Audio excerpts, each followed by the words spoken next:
Pameran bersama dalam rangka menyemarakan Hari Pahlawan 2020 itu dibuka langsung Gubernur Sumsel Herman Deru dengan ditandai dengan memukul gong dan mengunjungi sejumlah ruang pamer di Museum Bala Putra Dewa Palembang.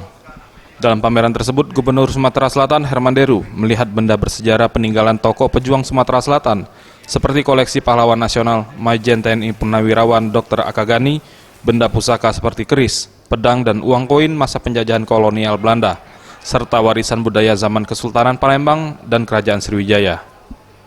Usai kegiatan, Gubernur Sumsel Herman Deru mengatakan sangat mengapresiasi jajaran Dinas Kebudayaan dan Pariwisata serta komunitas kolektor benda pusaka dan bersejarah di Provinsi Sumatera Selatan yang bersinergi melakukan kegiatan pameran bersama di Museum Bala Putra Dewa.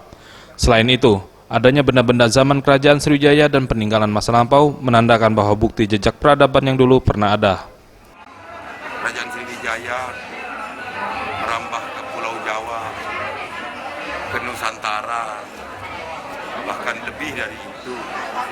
Sejarah ini yang akan membuktikan sebagai bukti jejak dari peradaban yang pernah dicetuskan. Pak, bagaimana upaya dari kita supaya kunjungan ke museum semakin banyak?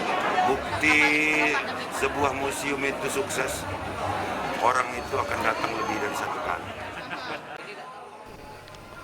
Tim Liputan, Sriwijaya TV.